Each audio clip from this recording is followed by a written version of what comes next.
The first car in my life was a 1923 Star. It was the car that brought me home from the hospital to 4581 Pipeline Road a few days after I was born on February the 12th, 1935. I knew immediately that life would hold many funny surprises, as the name of the doctor that delivered me was Dr. Duck. Waiting for me at home was a mom, a dad, and a sister, all ready to meet my every need. Curiously, I don't remember that car at all, except some years later, rusty and stripped of most of its parts, nearly hidden in the tall grass beside the garage. Even the upholstery and fabric top were gone, apparently eaten by the goats we had, as I was allergic to cow's milk. Next came a 1928 Chandler. This car I do remember, as it reliably took us shopping, visiting, or on family excursions to a lake for a picnic or to Brentwood for fishing. It had a goat story too. One day, my sister and I were told that we were taking the nanny for a ride to a farm to visit some other goats. We got into the back with our legs up on the seat while the goat stood on the floor in front of us. Arriving at a small farm in central Saanich, our nanny was delivered to a pen with a boy goat, while we played on the lawn and had lemonade with snacks. As I recall, we arrived home about supper time, and in a few months had a baby goat to play with. It was quite a few years before the connection was made. I have to tell one other goat anecdote. Mostly we liked the goats. They were usually friendly, didn't mind being patted, and when young kids they would play with us as baby goats do. Occasionally the goats played rough and sometimes head-butted us, enough to knock us off balance. One time the nanny got me a good one, which I did not see coming. I went down hard, landing on a tine of an upturned pitchfork. The tine embedded an inch or so in my butt. I survived. My grandfather and grandmother on my mom's side lived only a short block away from us on Pipeline Road. We saw them often, as they were usually the alternate caregivers. Many times after school, sometimes overnight, and occasionally for short trips, which were usually to town. Grandpa, like many who grew up in the horse and buggy days, never got friendly with cars, including his Model A Ford.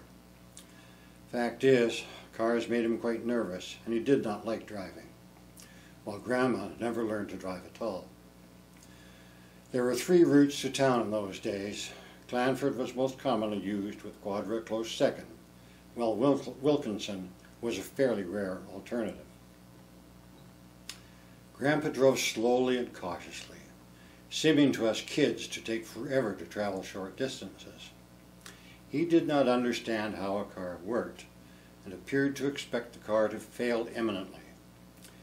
Evidence of this is when he came to a hill, which he would approach sedately, and then rock fore and aft quite vigorously, if he could help the car up the incline. Barb and I, in the back, rocked along with him, and cheekily exchanged glances and laughed. Our other grandparents, Dad's mom and dad, lived on Hastings Street in Colquitts. They were always great fun to visit, and often one or more of Dad's 8 siblings and their family, our cousins, were also there, as visiting day was most often Sunday. Grandpa Walter had a Model T truck, which he used to travel from school to school, as his job made him responsible for doing minor repairs at many Saanich schools. Broken windows, wobbly desks, leaky taps, and the like were his territory, though by trade he was a cabinet maker. He had a small building for a shop at Royal Oak School, which was close to the road near the seesaws. When he was in, kids usually visited, as he liked the kids and the kids liked him. Don Harwood was older than me. He lived on the East Saanich Road beside the Jacksons. One day I was riding my bike around and saw him trying to start what I think was an old Willys Overland. Don would turn the crank and the engine would start very quietly, and then run for only about 3 seconds or 3 RPMs. We and the engine did this over and over again, certainly all afternoon, and I think the next day too. I don't know if it ever did start or run properly. Don had better luck with a Model T Ford, which was his next car. It ran very well. Don, being too young to have a driver's license, would drive the car in a field behind his house, mostly in tight circles and as fast as he dared. I rode with him once. Model Ts are not made for fast and tight quartering. He turned it on its side at least once. It was about this time that I attempted my first vehicle build. Using the remains of an old bicycle, some wood, and a bit of knowledge about soapbox racers, this pedal-powered beauty came to life. Well, almost. Various technical problems were never solved before my interest vanished, so it only traveled about 6 feet. Down at the corner of East and West Saanich Roads was the Municipal Hall, the police station, the Women's Institute Hall, Royal Oak School, the corner store, the blacksmith shop, and Massey's Garage. It was the center of town, so to speak. I hung around the blacksmith shop and Massey's Garage, hoping for some excitement. Business did not seem to me to be too good for both, though I did see some horses being shoed and some cars being worked on. The gas pump was the type where the gas had to be hand pumped up to the glass reservoir on top. I got to do this occasionally, and like Tom Sawyer's victims, thought it was a good deal for me. I only remember 2 people working in the garage, an old man who was usually sitting in the office or by the pot-bellied stove, and a cheerful, friendly young man who I guess was a mechanic, though he seemed to be there only irregularly. He went by one name. Asking around recently, Morgan officer said it was Fousey. One day I was there when he towed in an old Dodge truck. He looked at it for a while and diagnosed the problem as a broken piston. He quickly took the head off, confirmed the problem, and offered me the job of taking the pan off. I thought I had struck gold. Such responsibility. I climbed down into the pit and undid all the bolts holding the pan on. Tried to remove it, but it was stuck on, so I asked Fousey to come and help. With a hammer in his hand, he jumped into the pit, and with a bit of persuasion, the pan dropped off. He then stood with me in the pit and showed me the parts that were now visible, and pointed out what had to be done next. At the time, I did not notice that while he sensibly stood clear of the bottom of the engine, I was practically climbing inside it. Oil dripped down like a steady rain shower, soaking my hair, face, hands, shirt, pants, and everything. I was in heaven riding home with these marks of accomplishment. I guess that was around 1945 or 46 when I started my oily auto mechanics career. I remember a couple of other things about Fousey. A few times he let me ride along when he went to town to get parts. These trips usually included having coffee at Johnny's, where Fousey seemed to be really well acquainted with the waitresses. Apparently his real name was George Cliff. He also bought a war surplus Bren gun carrier. Behind and beside Massey's Garage was quite a large field, part of the raised VNS railway bed, and a large ditch that I believe used to contain some of the pipes carrying water from Beaver Lake. He took me and other kids for rides across the field, through the ditch and over the railway. Exciting stuff. I heard he ventured to other places like Beaver and Elk Lake, but never saw that. Who knows, perhaps it was licensed and it was okay to do that. I don't know. I often spent time around the Royal Oak Junction, which then was the meeting of Quadra Street, West Saanich Road, East Saanich Road, and Viewmont Road, plus the entrance to the lower level of the Municipal Hall, where the police station was located. It was a good place to car spot and people watch. Later, it was where I picked up the papers for my Tom's Colonist paper route. It was also where the bus stopped when going to town or to Mount Newton School.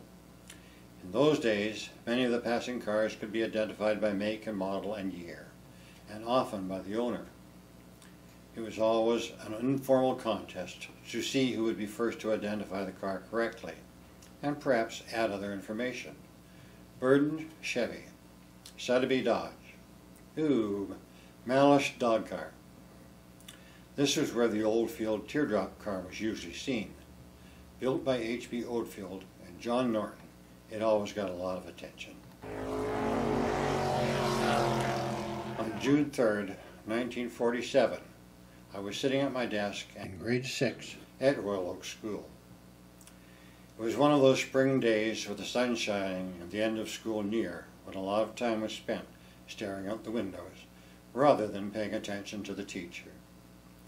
It should have been, but wasn't a surprise, when I saw my mom drive the Chandler by in a direction that would take her home.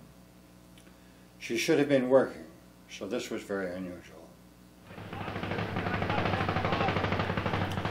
My dad lied about his age to join the Army when he was 16, so he could fight in the First World War. In those days, much thought was given to a regular wage and patriotic duty, while the real possibility of injury and death, at least when joining up, was dealt with by denial. Apparently this worked quite well until a man was in the trench and waiting for the whistle ordering him over the top. Dad was over the top, manning a machine gun, after the other two of the 3 men were shot. He was also shot, and as a result was sent to England to recover, though the injury led him to losing a lung. When sufficiently recovered, according to the Army doctors, he was sent back to fight.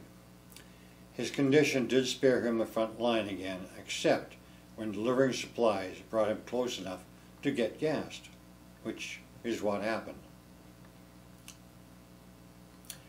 In 1932, he was back in Victoria, married to Jessie Thorpe, and awaiting the birth of their first child, my sister Barbara. A house had been built, and despite the recession, the outlook was promising. Not long after I was born, Dad contracted tuberculosis. One of my earliest memories of him is when we visited him in the Royal Jubilee Hospital Pavilion. He recovered, but clearly his health was further compromised. Mum was working for French's Pharmaceuticals in Victoria. Dad was working as an orderly at the Provincial Mental Hospital in Colquitt. Early in the 40s, Dad started working for the Salvation Army with a variety of interesting duties. This work included projectionists showing movies to the troops at various locations in and around Victoria, and manning a canteen vehicle at various military locations like Heels Range, Otter Point, and Albert Head. Mum also played in a band that was part of the entertainment of the regular concert parties at the Salvation Army headquarters on Broad Street. I wore a small boy-sized Army uniform that got a lot of attention when Barb and or I went to these shows or joined him on trips to the camps. On one of these trips to Souk in a near-new smooth-riding, floating Chevrolet, both of us got quite carsick. Dad, ever resourceful, stopped, knocked on the door of a resident home, and left us with some welcoming strangers. I remember it as a good time, and he did pick us up on the way back. By 1945, Dad was having signs of serious heart problems. That included a heart attack. Life went on, and though Barb and I were aware that the situation was serious, we did not know that the threat had a very short timeline. So back in the school, on June 3rd, 1947, I chose denial. For if Dad had died, then surely Mum would have stopped to pick me up. In reality, as Barb was in school at Mount Newton, Mum chose to drive there first, knowing we would then both arrive home about the same time. Life changed a lot from then on.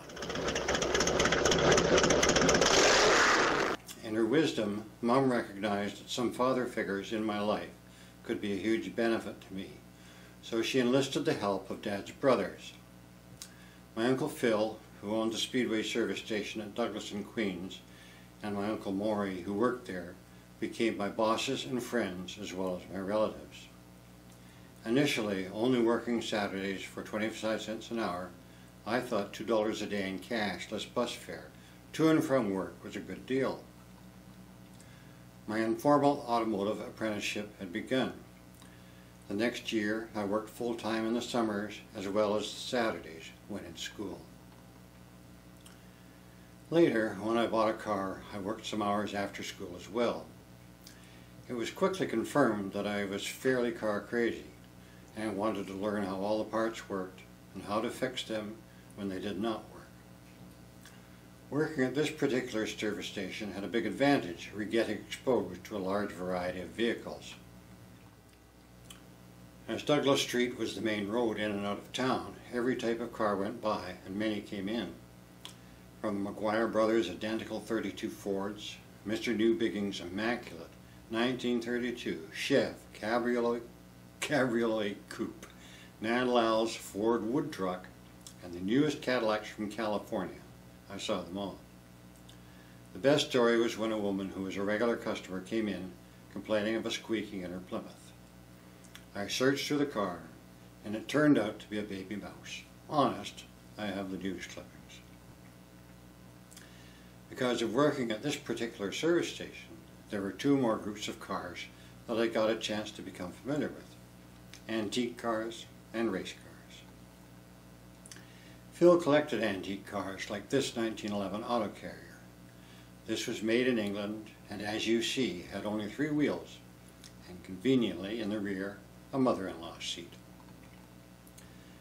Many of Phil's antiques were regularly entered at the 24th of May parade, and this 1906 Model N Ford is the one that my dad usually drove.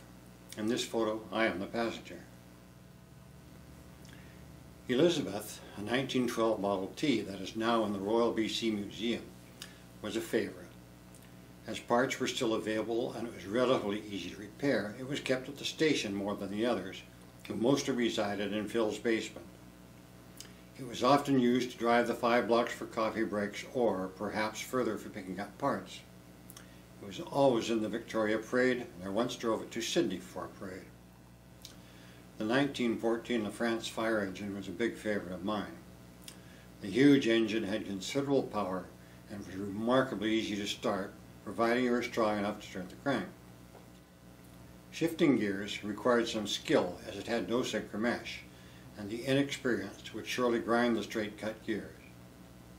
In this photo, I am driving it in the 24th of May parade with Tim Hives and Jack Hill. It had no license and neither did I, but with a large tank of water, we used war surplus stirrup water pumps to spray anyone who came close, including the motorcycle cops patrolling the crowds. Then they only smiled. Can you imagine what would happen today? Other cars in Phil's collection included a 1909 Hupmobile, a 1900 Dedean, a 1912 Detroit Electric, a 1911 Mitchell, and a 1939 V12 Lincoln. His brother-in-law owned this magnificent 7-passenger Buzz Dyke. The before and after photos give some idea of how much work restoring these cars could be. Here is a photo of Phil's service station as it was originally. A large 5-bay addition was added later. The next photos are in Fernwood of his brother Eric's service station and the Fernwood garage tow truck. This last photo is not identified, but my guess is that it is a mid-40s photo, while the lineup is about gas rationing. One of Phil's daily driver cars was a Franklin air-cooled, similar to this one. Franklin was a good car, and its flexible wooden frame contributed to a smooth ride. My Uncle Maury owned a 1936 DeSoto, similar to the one in this photo. I'm featuring it because it was one of the first cars I often drove, on the street while going for parts, or perhaps to the bank or post office. A Buick like the one pictured here stayed in my mind because the owner, Ray Campbell, a Victoria fireman and a customer at the station, was very kind to me. He painted my bike metallic blue before I had a car. He painted my car flat black, which was very cool in those days, and when for some reason or other my car was apart and undrivable, he let me use his Buick to drive between home, school, and work. Fortunately, I did not hurt it. He was generous, and I am grateful. Meanwhile, at home, Grandpa Thorpe's wife had died. He sold his house, built an addition onto ours, and moved in with us. This was not a popular move with me, as he found me wanting in every way and constantly reminded me of his opinion. Quite a few years later, when he was seriously ill, I drove him to town to see his doctor. Arriving at the building, he gave me $2 for gas, asked if that was enough, and in an unprecedented event smiled. It was a one-off event. He died shortly after. About a year prior, he had sold the Model A and bought a Morris 10-4. To me, this was a rather silly and underpowered English car. It was a boon to Mum, as I don't think he ever drove it, so it really became her car. I drove it quite a bit while learning to drive, but I always felt it was not like driving a real car.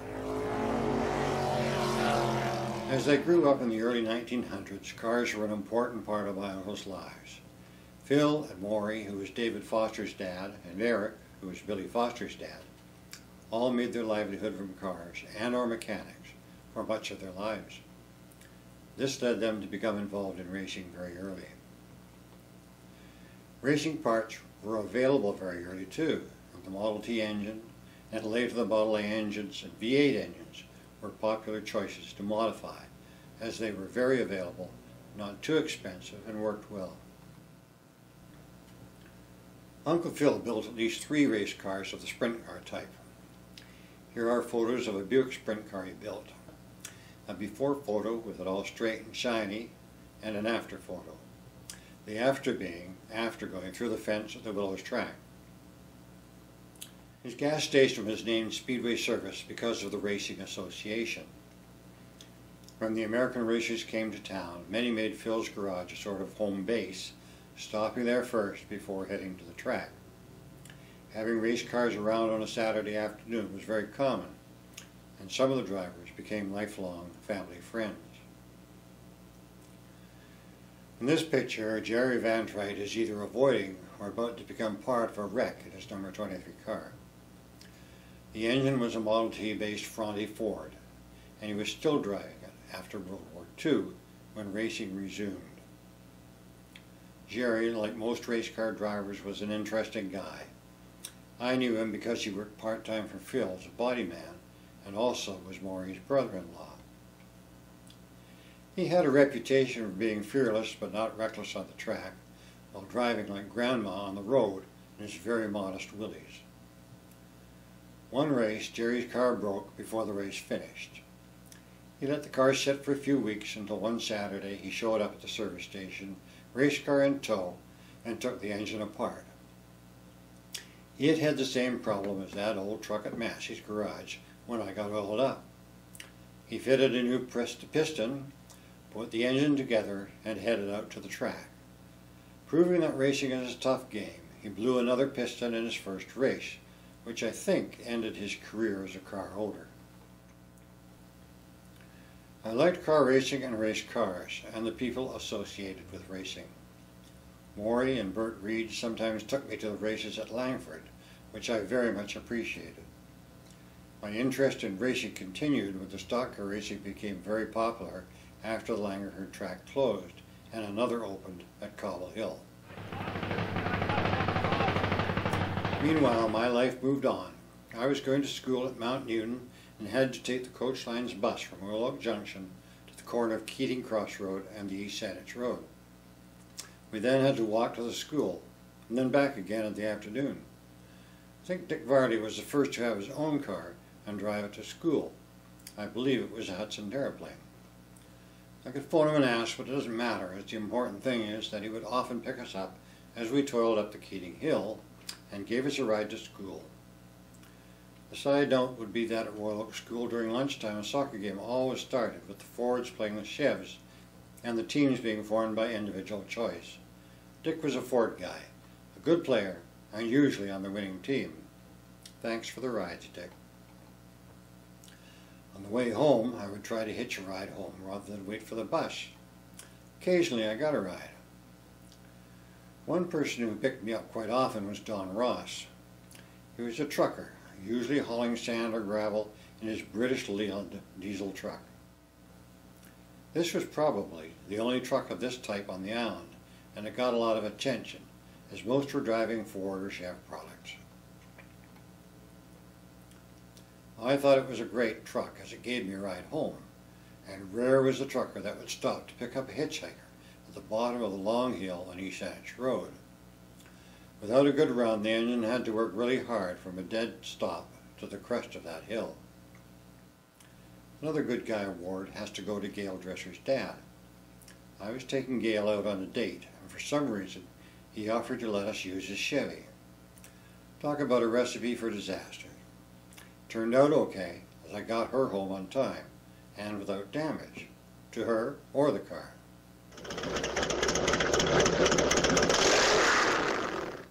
Certainly one of the biggest deals in a teenager's life is buying the first car. Like losing your virginity, it only happens once. Why did I pick this 36 Ford? Infatuation, I think. Even though it looked like what you see here, to me it looked like this, and it was all mine. It set me free. It gave me independence. I could drive to school or work or anywhere in my own car. I repaired most parts of this car at least once, and some many times. Even parts that did not need fixing, I took apart to see what was inside and how it worked. When I first got it, it burned so much oil I carried a couple of gallons of used oil with me. It used almost as much oil as it did gas, but I did not mind at all. It was my car. Even usually shy or cautious girls rarely hesitated when offered a ride. Bold ones might ask for a ride, and mostly they were all welcome to join me in my drive to freedom. I don't know if owning a car while in high school affected my chances of having that special high school sweetheart. You know, the one you never forget. I'm pretty sure it helps to get one. Keeping her is totally another matter. In 1953, I graduated as one of the small class of 13 from the first grade 12 class at the New Roanoke School. Around the same time, I started working on Dick Farley's 1934 Ford V8 stock car pit crew. Also on the crew was Fred Cockett and Bob Vantrite, Jerry's younger brother, and Bill Lees.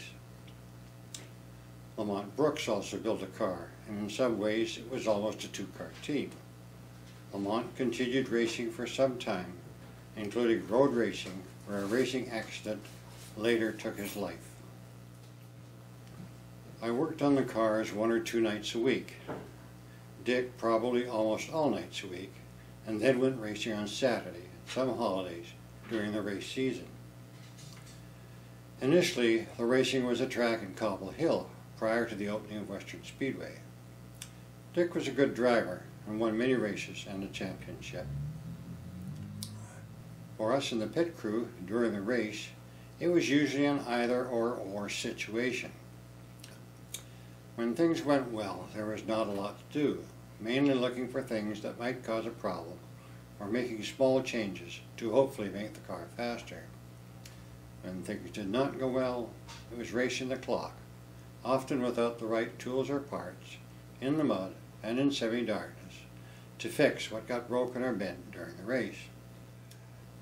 Dick prepared very well and was a good team leader, so I know we had it better than many of the crews. Partying was almost a requirement of belonging to the race fraternity, and I joined in wholeheartedly. After the race, many drivers and crews, along with wives and girlfriends, went to the 6 Mile House, where you could drink till it closed for less than $2. Very often there was a house party after that, usually lasting till near dawn, and on some special occasions like Labor Day weekend, perhaps till Monday. The next stop after the party was often Mac's Cafe on the Gorge Road. Dick wisely abstained from these parties. About this time I bought my cousin, Billy Foster, a 1940 Chevy Coupe. It was a big step up from the old 36 Ford and stood out in the crowd for 2 main reasons.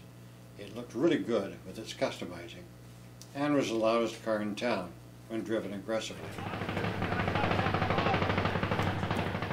It was now 1956. I was 21. Mom had sold the house at Royal Oak and we had moved to town. When I went to work at National Motors, a Ford dealership, as a service salesman. This was a good job that I enjoyed and learned from. For the most part, the staff were friendly and cooperative, and several were in vitro or connected to racing in some way, like driver owners Digger O'Dell and Bob Mullin. The pay was better, particularly when they brought in a commission system, so my dress improved, haircuts came more often, and dinner dates were at better places. Mainly the job was to make the customers happy without pissing off the mechanics and other employees. This was not always easy, as there was an underlying conflict. The customer wanted it done cheap or preferably free, while the staff and management wanted maximum profit in a minimum of time. Fortunately, the company owner, Logan Mayhew, was a reasonable and well-liked man, and I believe that influenced outcomes. The customer base was of course varied, and I met some interesting ones. The brilliant and feisty lawyer and later judge, George Gregory, could not, I think, ever be wholly satisfied with our maintenance of his '55 Thunderbird. But it never came to fisticuffs, nor did he go over my head, so I guess a relationship was achieved. Mercury owner and later much acclaimed artist Elsa Mayhew was Mr. Mayhew's sister and just beginning to be recognized. She could have swung heavy weight, but was wonderful to deal with and invited me to her home to talk art. I might have had a small crush on her. Also a Mercury driver, a local restaurant owner, was a feared customer because of her often unreasonable demands. But I sort of won her over with a little homegrown psychology. Most had given up even pretending to listen to her long ago, so even the pretense pleased her. She was not attractive, so I dated her daughter. A local doctor and close friend of Mr. Mayhew ordered an Allard station wagon from England. It was custom built with a Lincoln engine. Because of the Lincoln engine, we dealt with a warranty. The car was a horror. The partly wooden body rattled and shook on the slightest bump. The steering felt very much like a huge shopping cart with wobbly wheels, and on acceleration or deceleration, doubts grew as to if the engine was actually bolted in the car. Curiously, and fortunately, to my knowledge, the owner complained little. Perhaps he realized he shared much of the blame, as he has chosen to buy such a ridiculous car. Another customer I met was Barbara Parsons.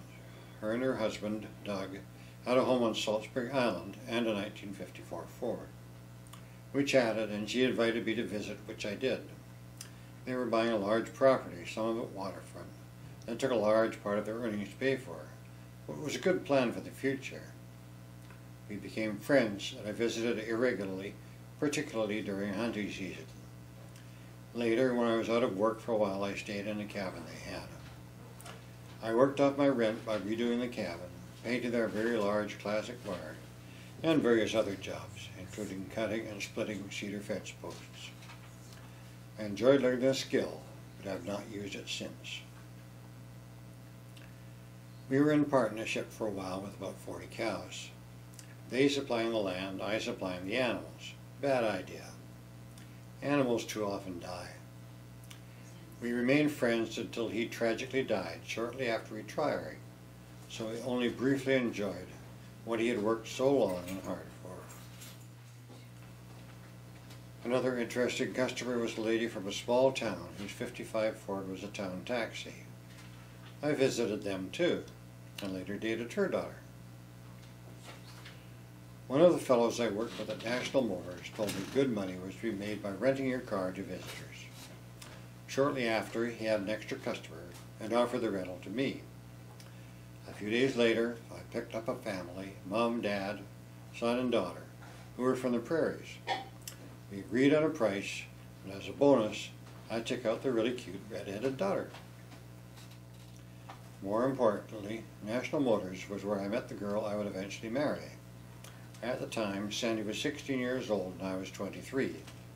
I was impressed and made a note to myself to check back in a few years. Back to stock car racing, the sanctioning club was Vitra, Vancouver Island Track Racing Association, who drew up and enforced the rules. In 1959, I was president of the club as no one else wanted the job.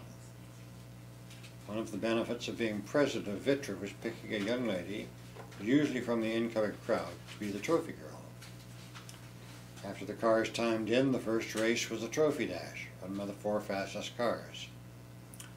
I would use a new car borrowed from National Motors to pick up the girl, do one circuit on the track to the start-finish line, where she would present the trophy to the winner. The car was usually an Edsel or a Thunderbird. There was nothing wrong with the Edsels, but clearly they were not accepted by the public. I only dated one of the trophy girls.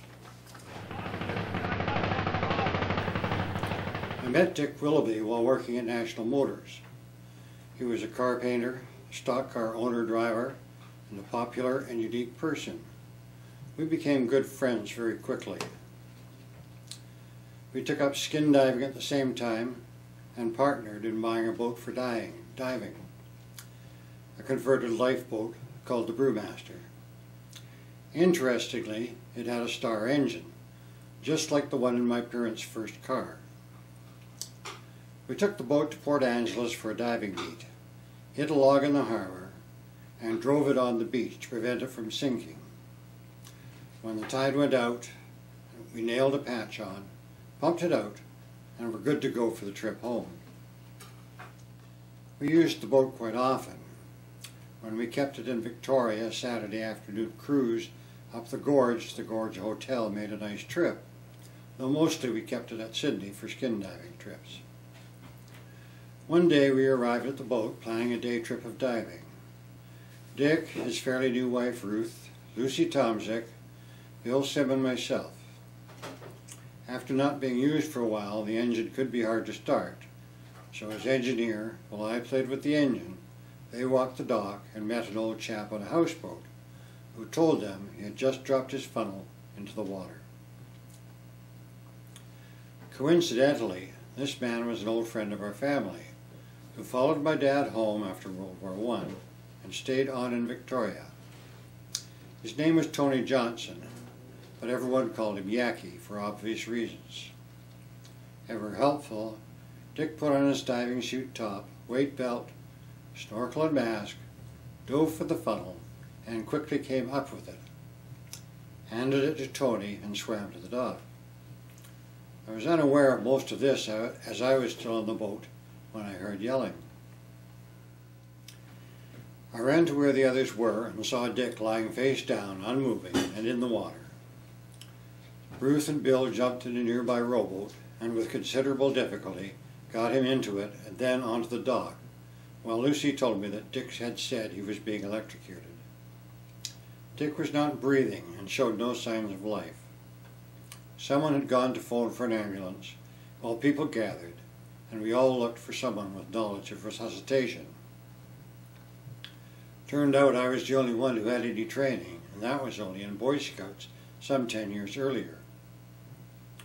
I did what I felt was right and was buoyed by the encouragement from the onlookers. It seemed the ambulance would never arrive, and in fact it took, I think, some 20 minutes. They took over and almost immediately decided to take Dick to Rest Haven Hospital. We followed and waited. The doctor asked permission from Ruth to do open heart massage, which she agreed to. More waiting until he came back and told us that Dick could not be revived. Newspaper headlines spoke of the tragedy, the funeral and the police investigation of negligence by the marine owner, who was eventually charged and convicted. About a week later, I realized that no individual or the club had started a fund to help Ruth. Normally people will do this, particularly when they know that no estate of much value is left, and it was very common in racing circles as death was so much part of the sport. I raised the question at the next meeting and was surprised by the lack of response. I was shocked, stunned, and angry, And some weeks later, someone told me a whisper campaign had spread the lie that Ruth and I were involved in an affair before and after Dick's death, hence the decision not to help her. Ruth got little help with settling Dick's affairs and closing his business. I helped with what I could and sold the boat to get his share to her. Having a suspicion about one person whom I thought might be the main rumor monger, I confronted him. His reaction made it clear that he was at least partially responsible, but he offered no apology, nor did he make any attempt to repair the damage. After that, I was happy to leave the club and concentrate on the Quarter Milers Club, which we had started in 1956. Ruth moved on also, and I regret never seeing her again. Before starting the Quarter Miler story, there are 3 short stories that need to be in this timeline. First is building this goofy clown car.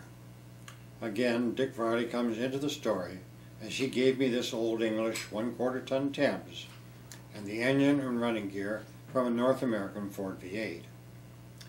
I patched them together to make what you see in the photos. I used it for laughs in parades and at the Speedway, and also scared a lot of people with it, as on board I had an oxyacetylene cannon that when fired made a noise equal to 2 or 3 shotguns fired simultaneously. It could also shoot missiles a considerable distance, which I did not do, and damage ears, which it did do. The second story started about 1950, when for a reason I don't remember, Lee Chu gave me and some others a ride in his brand new 1950 Meteor Coupe. It was a sweet car, but only a blip on the radar at the time. The story got more interesting when Lee traded it in at National Motors when I was working there. Lee had kept it in good shape. Other than the color, which was two-tone yellow and blue, the car was good with a near-new motor and the body free of dents and dings. I bought that car immediately. Dick Willoughby painted it for me in a dark plum metallic. A few other bits of customizer were done that made it an all-round cool car, and I kept it for many years. Story number 3 was when there appeared in town the most amazing 1934 Ford, very customized hot rod. Not only was it chopped and channeled, but it also had a full custom front end, a 1950 Oldsmobile Rocket 88 engine, and a host of other bells and whistles that made it a standout car. I was determined to own it, so I chased it one day to meet the owner. He was interested in selling, so the deal was made. The main downside was the time and money needed to maintain it, fix it, and make changes or additions to keep it in contention for car shows. The major jobs were repainting it twice, first metallic blue and later the mandarin orange, and making a hood with a scoop, which Grant King did. It was fun to drive, though not always practical. It had no heater or defroster, so if it was cold, the engine's heat that came into the driver's compartment was not enough in winter and too much in summer. And in rain, small glass area and puny windshield wiper made visibility a problem. It only let me down twice. Once late at night in town, the clutch linkage snapped, but I got it home okay with a vice grip improvisation. The other time was when the drive shaft broke in Portland. Being able to coast into a service station whose owner was hot rod friendly meant I had a place to work, and it only cost me the price of some welding. The big upside of owning a car like this was meeting all the like-minded people, entering car shows, club activities, and social benefits. Owning a car that was a show winner, had run at Bonneville Salt Flats, had a 2-page spread in Hot Rod magazine, and a full page in Carcraft magazine were big deals in 1958. I showed the car in Victoria at our own Quarter Milers, 1958, 59, and 60 shows. In Vancouver, at the BCCCA show on the PNE grounds for the same years, and at Bremerton, Washington, and Nanaimo. The car won a bag of trophies, and I won for several booth displays. It amazed me what people would lend if asked politely. For the orange crate display, the oranges were borrowed from the wholesaler without so much as a question or deposit. Just my word that I would return them. When I returned the cast bronze Buddha borrowed for the Madrid display, I asked the owner if it was valuable. He said it was worth about $5,000, and he had lent it on a handshake. After being laid off from National Motors, I worked at Olson Motors as both service salesman and control operator. It was an okay place to work, and the owner, Mr. Lumsden, was grizzled and feisty, the total opposite of Mr. Mayhew. Nevertheless, he was mostly easy to get along with, and he did little more than frown when he heard me singing Christmas carols over the PA system. I realize now that automotive dealers made changes often, so when I was laid off from Olson Motors, I did the Salt Spring Island thing I talked about earlier. When on Salt Spring, I got a call from Inside Motors. They wanted me to start working for them at once, and as the offer was okay, I went back to the automotive business. Back again working with cars. My boss was Lauren Heath, and he was a super guy. The other employees were good too, and I already knew some of them from playing automotive musical chairs. The owner was George Hankinson, who was in a class all by himself. He asked a lot, but rewarded good performance. As long as a person was honest, you would get his support. He believed in moving staff around to give them more experience, so I was alternately service salesman, control operator, service station manager, and when he bought Motorsport, a unique 4-bay service station auto shop in Oak Bay, he sent me out to manage it, along with a mechanic and a pump jockey. I stayed there until I was married and left because I was hired to manage the new Wilco Automotive. The timing was good, as Mr. Hankinson was apparently in some trouble with Chrysler Corporation, and not too long after he left. Meanwhile, a letter I wrote to the paper about the need for a safe place to race was published and supported by a lot of like-minded people. We wanted a drag strip, and to accomplish that, we needed some organization. A fellow named Bob Clark, among others, was at the same time as I, looking toward the same objective. So shortly after, we held a meeting with everyone we knew that was interested and formed the Quarter Milers Club. The club grew fast with strong, enthusiastic members from all over Greater Victoria. It quickly voted in its first group of officers and worked out a plan of attack to get a drag strip. I'm not going to attempt to tell the whole Quarter Miler story. The basic plan was gain attention in good ways, similar to the work service clubs do, design and show our colors, have car shows, and work on the ways and means of actually achieving the main goal of getting a drag strip. Progress made was surprisingly quick. Another founding member, Rod Stevens, and myself, took on responsibility in the early days for publicity via the media, which in those days was mostly newspaper, though early on we were on the fledgling Czech TV. There is more information and photos on the Quarter Milers' history at the end of this video.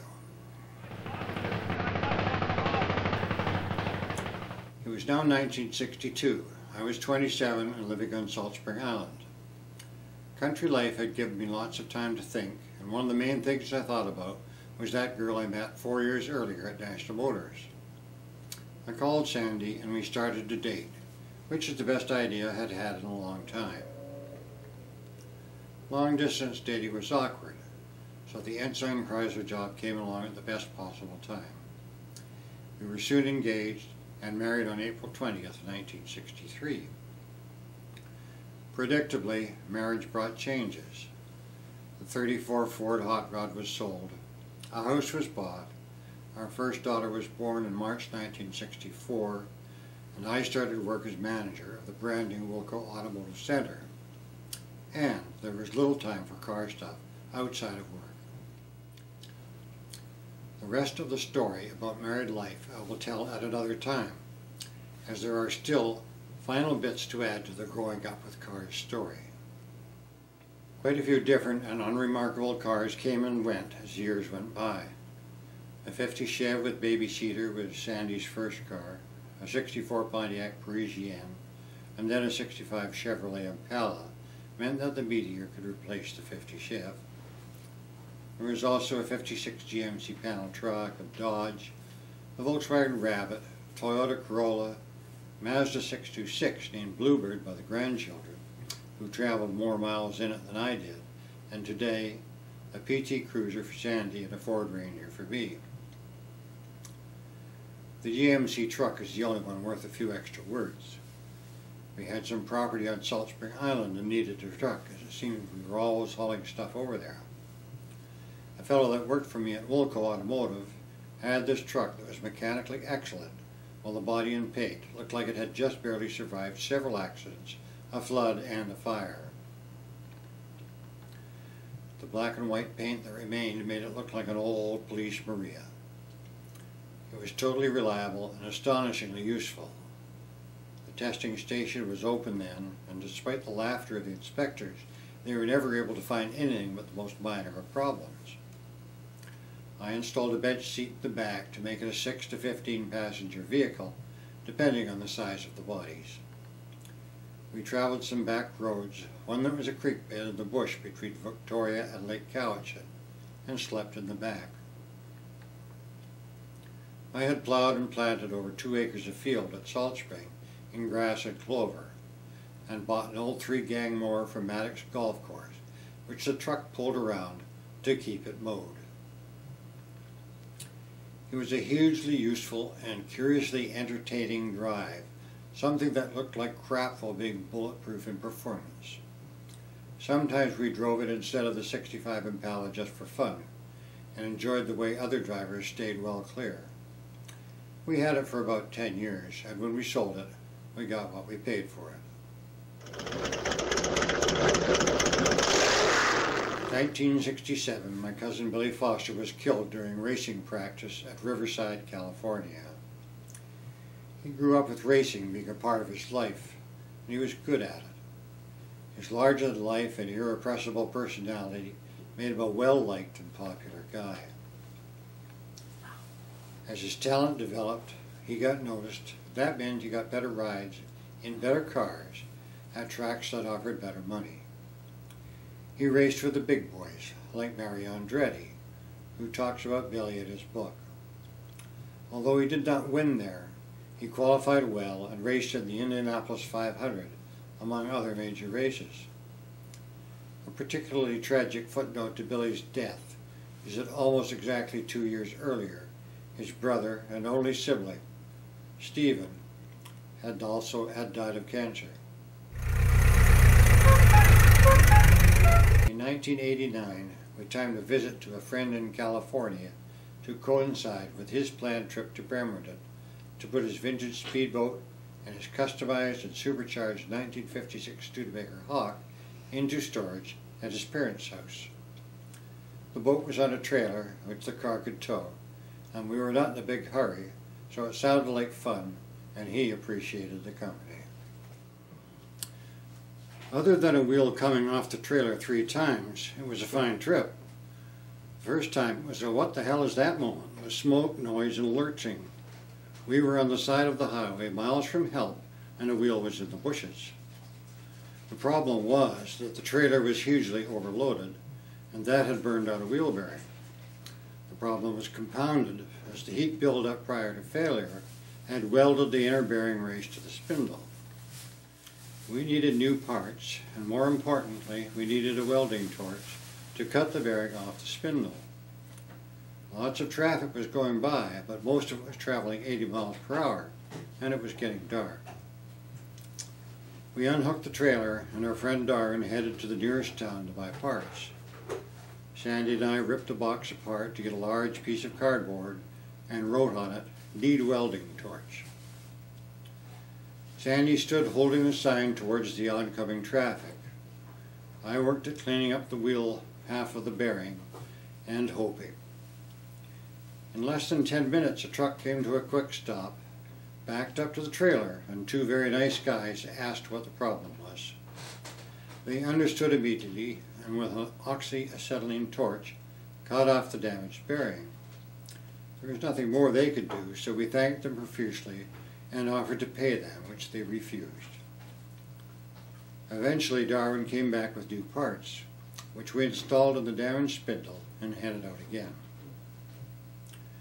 Knowing we had not fixed the basic problem, which was overloading, we were ready for the next failure and caught it before it welded itself on like the first time, and was therefore an easy fix. The third time was as we entered the parking lot at our destination. Again we caught it in time for an easy fix. This was not the end of our adventures with Studebakers, as in 1994 Darwin called from San Francisco wondering if we would like to come down and visit, and, oh yeah, drive the Studebaker back down, this time not pulling a trailer. We were ready for a holiday and an adventure, so agreed. The car had not been used for about 5 years, so Darwin had it taken to a shop and checked out for the trip. It was pronounced good to go, so we headed to Bremerton to pick it up. It was a nice car and a pleasure to drive, as well as a great conversation starter, so we were enthusiastic when we saw it again, all bright and shiny. Before leaving, we checked to see if it had a spare and a jack and a wheel wrench. I tried out the jack to see if it fit the car and if it actually worked. As the car lifted, about half a gallon of gas poured out from under. Flashback to 1989. After filling the tank, we could smell gas for a while. Whatever was wrong then was still wrong now. As the first leg of our trip was a short hop to Puyallup to visit a cousin, I figured I could check it out there. We headed out and about 20 minutes later stopped at an auto supply store for emergency repair items like oil and I don't remember what else. Got in the car and it would not start. Things were not going well so far. Always trying the easiest things first, I checked for loose wires and found none, so I ran a clean cloth, probably my hanky, through the ports. A small streak of dirt, oil, showed on the hanky, so I figured that was the problem, and sure enough it started just fine, and we soon arrived at my cousin's without a problem. The next morning I tackled the gas tank. Being certain the leak was on top of the gas tank where the fuel gauge was, I lifted the carpet to find the access hole. There was none. It meant either remove the fuel tank that was full of gas or cut a hole in the trunk floor. I chose the latter. So while the ladies went to find some gasket material and wheel nuts, as I found some were missing, I looked for other problems. Soon a new gasket and wheel nuts were installed, and we headed out with the car running great and no gas smell. We drove until it was time to find a place to stay, and when we did, we called it a day. The next day, after about 2 hours of driving, we stopped for coffee, and when we started again, the car ran rough and then stopped and would not start. Suspecting more dirt on the points, I got out my hanky and gave them a wipe. More dirt or oil was removed from the points, and the car then started and ran just fine. It was turning into a really hot day with more forecast for tomorrow. One more stop before finding a motel, and again the engine would not start. Brutally hot under the hood, same problem, same fix. Got to a motel and sat wondering where the oil or dirt was coming from that was getting on the points. The next morning when all was cool, I opened up the distributor to have another look. On the previous repairs, I had wiped out the distributor cap and everything else I could see, and all had seemed good. This time I took off the centrifugal timing advanced mechanism, which on top was bright and shiny, but at the bottom, the part I couldn't see when it was installed, was also clean except for some very tiny blobs of very old and hard grease. Apparently what was happening was that when the parts got really hot, a bit of this thick grease would melt just enough to deposit a small drip on the points that were directly in line below. It was okay when the engine was running, because then it would throw the oil aside. A thorough cleaning, and we set off with a lot of confidence. Our sharp right turn to the coast road at a relaxed time, talking to people about the Studi, including some that did not know what kind of car it was, made the rest of the trip what we were hoping for, all the way to Frisco.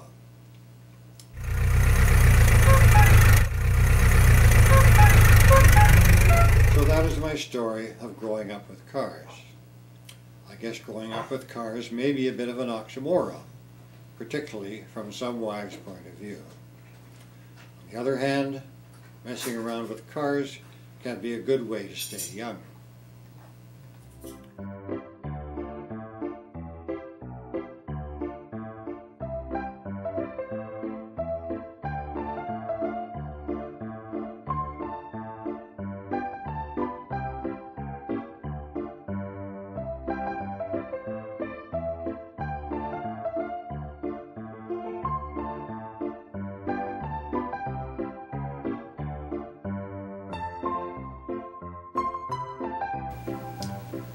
As the first leg of our trip was a short hop to and do that again.